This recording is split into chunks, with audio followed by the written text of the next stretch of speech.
If you like storytime vibes, hit subscribe and let's dive in together. I'm keeping the car and I'm with him now. Thanks for the upgrade to my new life. That was the message my fiancé sent me. No guilt, no hesitation, just betrayal wrapped in arrogance. She thought cheating and stealing my BMW crowned her the winner. But she had no clue. Her dream car was just a rental, and that secret would destroy everything. My name is Caleb. I'm 32, a software engineer in Seattle. I write code for a living and, apparently, bad checks to my own heart.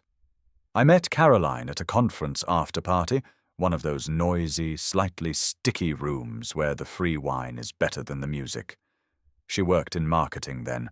Sharp, polished, the kind of woman who could walk into a room and everyone suddenly had more interesting lives. She found me leaning against a high table, talking to a guy about microservices, and for reasons I still can't fully explain, she made me feel seen. Not in a, "Hey, I noticed you from across the room" way, in a way that made the rest of the room dissolve. She laughed at my jokes. She'd tilt her head when I talked. She smelled like a fall candle ad. The early months felt like a movie montage. Weekend drives to the coast, cheap motel rooms that felt romantic because we'd laugh into the night, dim-lit dinners where she'd order the lobster. She had priorities. I wanted to be one of them.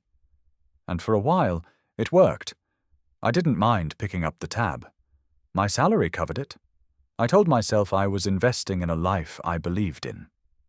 We moved in together after about a year.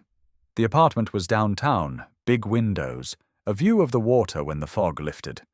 That's when the texture of things changed.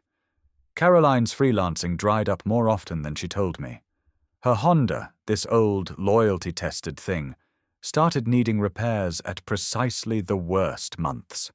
She'd be late paying a bill here or there, yet there was always money for a new dress, a wine night with girlfriends, a boutique yoga class membership. I patched the gaps. Rent, utilities, the phone bill, those became part of what I paid for in silence. I don't tell you this to collect shame. I tell you because love can muffle alarm bells. I rationalized being generous in the same way I rationalized shipping code at 3 in the morning. It's temporary, it's necessary, it's for the team. She'd kiss me at the sink and say, "Babe, you're so good to me." I let that be a bandage for my unease. I proposed the next spring. $15,000 on a ring, a classic diamond because she deserved classic. She cried, said yes. Then she posted it. Instagram, TikTok, a story with 3 filters and the caption, "Forever starts now." The engagement turned into an event to plan. Caroline started sketching Pinterest boards like blueprints. Waterfront venue. 150 guests, a $40,000 budget she insisted on. My stomach knotted when I thought about it, but she always had a line that smoothed the worry. "This is our forever, babe. You'll see." I wanted to see it, so I agreed. Then Lucas appeared. He taught a sunrise flow class at a trendy studio on the east side.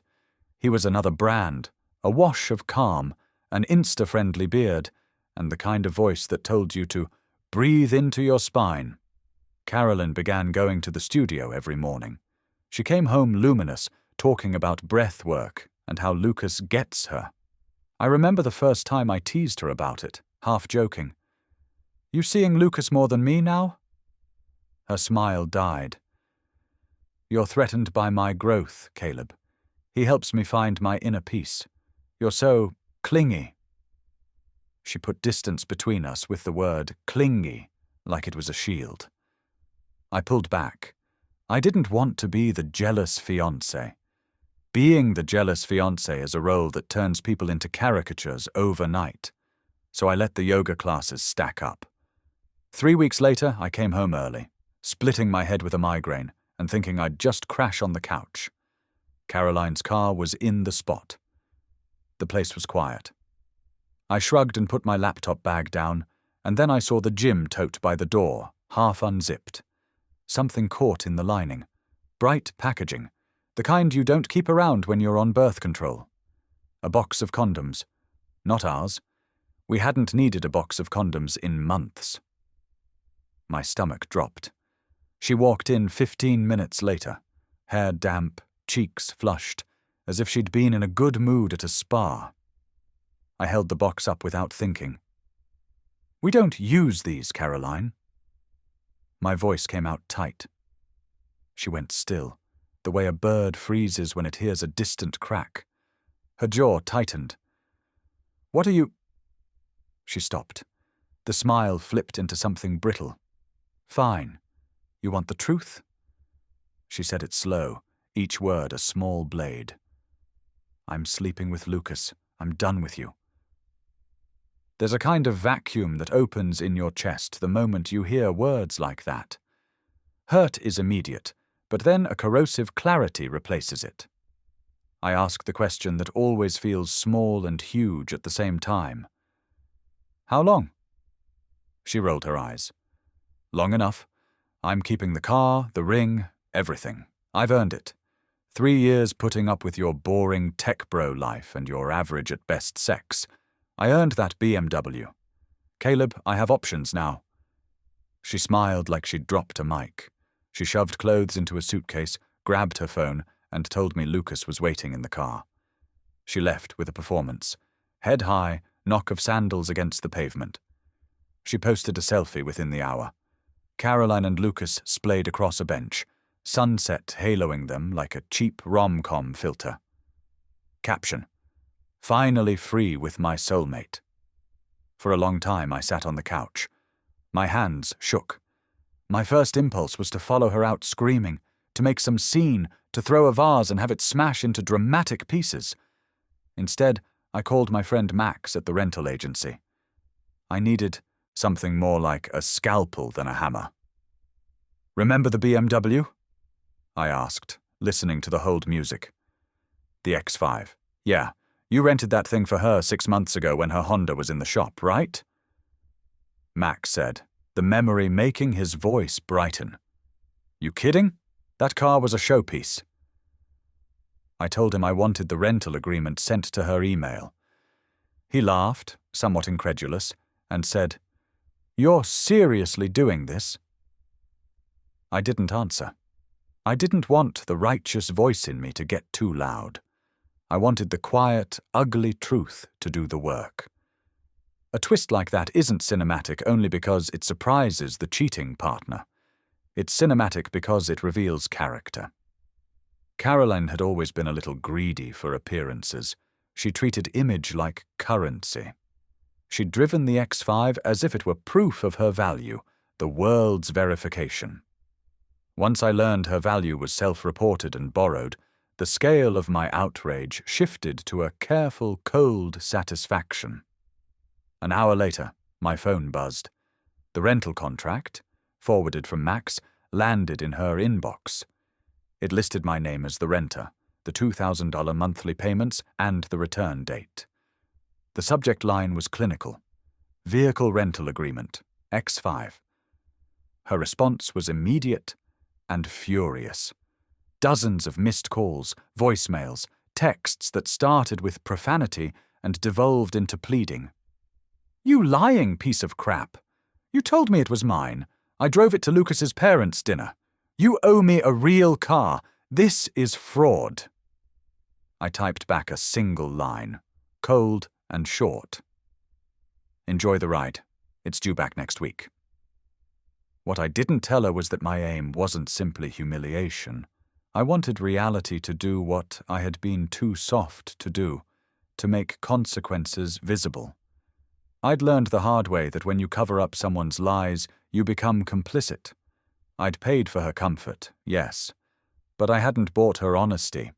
That one, to me, felt like a necessary withdrawal. After the rental email went out, things spiraled. Caroline's confident social media persona cracked. She drove the car to 3 different dealerships trying to trade it in for cash or a down payment. Each time she was told the same thing. "That's a rental." She started calling me. Then Lucas called. Then her mother called. Then a friend called. Then her sister came with a U-Haul in a kind of gladiatorial rescue mission. It was messy. It had edges. People got angry. Friends took sides. I stood in the middle of that storm with receipts in my hand, grocery receipts, airline tickets, a printed copy of the ring purchase. I didn't fling them like accusations. I kept them like facts. The rental agreement, the receipts, the voicemail where she admitted to sleeping with Lucas. These weren't weapons. They were evidence of a life I could no longer subsidize without knowing the person I was with. Some people call that revenge. I prefer to call it a reclamation. I reclaimed myself, my money, my dignity. And, just so you know, I didn't want this. I didn't enjoy watching someone fall apart, but I also didn't want to keep being a sack to drain. The world is messy. Love is messy. Sometimes, though, the mess clarifies who you really are. When the initial calls stopped and the dust settled for the night, I sat by the window, the city lights soft behind the glass, and I realized something essential. The person who thought she was upgrading her life had been upgrading an illusion. The BMW had been rented. The future she'd imagined with Lucas was built on assumptions and borrowed status. And in a small, cold corner of my chest, I felt the first stirrings of something like peace. Not because I'd scored a petty win, but because the truth was finally out. The rest of it, the fallout, the lawsuits, the strange performances of grief and rage, well, that's the part I'll tell you next. The storm didn't end with that first explosion. It only grew. The next morning, Caroline's sister Tara showed up with a U-Haul, 2 friends, and an attitude sharp enough to cut glass. They barged into the apartment like a repo team. Tara pointed at my TV, my gaming PC, even my coffee maker. Caroline says you're splitting everything. I pulled out my phone and showed her the text Caroline had sent me. I'm keeping the car, but I'm with him now. Thanks for the upgrade to my new life. Where's the word split in that? I asked, calm but firm. She gets her clothes, her stuff. I've got receipts for the rest. Tara huffed, stomped, and tried to grab my PS5 anyway. I held up the receipt with my name on it. Her friends backed off. Eventually they dragged Caroline's suitcases and boxes out, glaring like I was the villain. I didn't argue. I let the text and the receipts do the talking. That afternoon, Max, my friend at the rental agency, emailed Caroline the official BMW rental contract. Within minutes, my phone blew up. 42 missed calls, dozens of voicemails, texts bouncing between fury and desperation. You liar! You embarrassed me in front of Lucas's family. They all think I'm a joke. You tricked me. I'm suing you for fraud. I answered once. Enjoy the ride. It's due back next week. Later that night, Lucas showed up at my apartment. 6 feet of muscle, standing in the hallway with his arms crossed like some wannabe action hero. His jaw flexed as he spoke. Not cool, man. You scammed her with that car. She thought it was hers. That's messed up. I leaned against the door frame, unfazed. I rented my fiancée a nice car. She cheated and kept it. Not my problem. He shifted, trying to hold eye contact. She thought it was hers. You let her believe it. Show me where I said I bought it. I replied. I'll wait. His mouth opened, then closed. Nothing, because I never had. Look, man, Lucas muttered. We're starting a life together. That car was supposed to help. I gave him a thin smile. Maybe you shouldn't have slept with my fiancée then. Tough break. His nostrils flared, but he backed down. This ain't over. He left, stomping down the hall like a bad exit in a cheap movie. Not even an hour later, Caroline's mum, Karen, called. Her voice was shrill, shaking with anger. How dare you humiliate my daughter like this? She showed that BMW to everyone. She's devastated. Do you know how this makes our family look? I almost laughed. Karen, she's devastated because she cheated and got caught. Not because of me. She lied. That's her problem. Karen snapped. You're a small man, Caleb. A real man would take care of her. Sounds like you want a son-in-law who pays for lies, I said. I'm not that guy. I hung up. Meanwhile, Caroline paraded the BMW into 3 dealerships, each one sending her away with the same answer.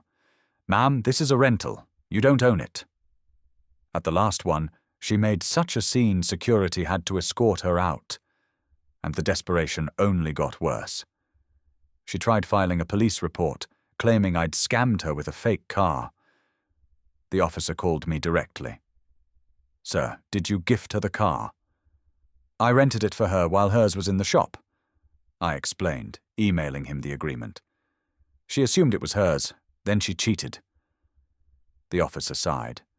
This is civil, not criminal. She's got no case. Still, she wouldn't quit. She posted online. My ex scammed me with a fake car. The system protects liars. The comments roasted her. Girl, you cheated. Karma's real. Then came the most ridiculous thing I'd ever seen. An email pinged in my inbox. A PDF invoice. Services rendered, 2022-2025. Emotional labor. $40,000 relationship support. $25,000 physical intimacy. $20,000 domestic contributions. $10,000 tolerating your boring hobbies. $5,000 total, $100,000 at the bottom. We'll settle for a $30,000 car as compensation. I stared at it, dumbfounded. Then I forwarded it to my group chat. My buddy Oliver replied instantly. She invoiced you for sex. Frame that thing. That's art. So I did. I printed it, framed it, and hung it in my office. My co-workers laughed for weeks. But I wasn't done. Carolyn was still on my Hulu, Spotify, gym membership, even my phone plan. She'd been leeching for years. So I changed every password, cancelled her line, and removed her from my Costco card. Her meltdown was instant. Texts rolled in. Are you serious? I'm in the middle of a show. How am I supposed to work out? Lucas can't afford a gym. I replied, Lucas has got muscles. He'll figure it out. For the first time since the breakup, I laughed so hard I couldn't breathe. And while Caroline's world was cracking, mine was shifting. I started hiking more, leaning on friends, rebuilding myself without the constant drain of someone pretending to be more than they were. It wasn't easy, but it felt clean. What I didn't know was that Caroline's perfect new life was about to collapse even harder. And when it did, the fallout would make the BMW saga look like child's play. By the time the BMW was repossessed, Carolyn's fantasy life had cracked wide open. Lucas's parents had found out the truth, how she'd flaunted a rented car as if she owned it, how she'd burned bridges with her old circle, and how she'd been trying to pass herself off as some trophy wife in training. They weren't impressed. Lucas might have had the looks, but he didn't have money to back up Caroline's lifestyle. And without a shiny car or my credit card backing her up, reality started hitting fast. Caroline doubled down, of course. That's who she was. She started filing for a civil case against me, claiming emotional damages and fraud. Her lawyer, some fresh out of law school guy desperate for a client, actually tried to subpoena my bank records. I walked into that courtroom armed with the rental contract, receipts, screenshots, and the infamous emotional labor invoice. When the judge saw the invoice, he chuckled out loud. Then he looked at Caroline's lawyer. Counselor, are you seriously suggesting this has legal standing? Caroline's face turned crimson. Lucas was sitting in the back row, fidgeting like he wanted to disappear. The case was dismissed in under 15 minutes. Outside the courthouse, Caroline hissed at me. You think you won? Everyone knows what you did. You'll never be happy. I looked her dead in the eye. Caroline, the only thing I did was stop financing your delusions. That's not cruelty. That's reality. Then I walked away. But her spiral didn't end there. Word spread fast. Her old friends stopped returning calls, especially after she tried to borrow money from half of them. A couple of mutual acquaintances messaged me screenshots of her texts. "Hey, can I hold $500 until my lawsuit settles?" The replies were either LOL or dead silence. Meanwhile, I was moving forward. Work recognized my focus and promoted me to senior engineer. I started traveling, hiking, and saying yes to things I'd always put off. That's when I met Skylar, a graphic designer who wasn't interested in status symbols or Instagram validation. She loved camping trips, cheap tacos, and laughing until we cried. For the first time in years, I felt light. Caroline, though. She clung to her image. Her social media turned desperate. Selfies with captions like, "A queen never loses, she just levels up." And blurry shots of wine glasses with vague lines like, "They'll all regret it." But everyone knew the truth. She wasn't leveling up. She was unraveling. Then came the night of the 63 missed calls. My phone blew up with random numbers, voicemails stacked one after another. "You ruined my life. Ethan's kicking me out. My credit's destroyed. You're a narcissist. I'll call your mum." And she did. The next morning, my mum rang me, half laughing. "Caleb, that girl called me last night. Went on about cars and cheating and yoga boys." I told her, "Sweetheart, you're barking up the wrong tree. My son doesn't owe you anything." Then I hung up. I laughed until my stomach hurt. By then, Caroline was couch surfing, bouncing between short-lived flings and dead-end jobs. She wasn't the glamorous fiancée I once knew. She was just noise. And me? I wasn't angry anymore. Not bitter, not even smug. Just free. The BMW contract, the framed invoice, the court dismissal papers. They're still in a folder in my desk. Not because I need trophies, but because they remind me of something bigger. Love built on lies will collapse under its own weight. And sometimes the sweetest revenge isn't about fire, fury, or payback. It's walking away, building something real, and letting the truth do the rest. Because freedom, at the end of it all, is the sharpest blade,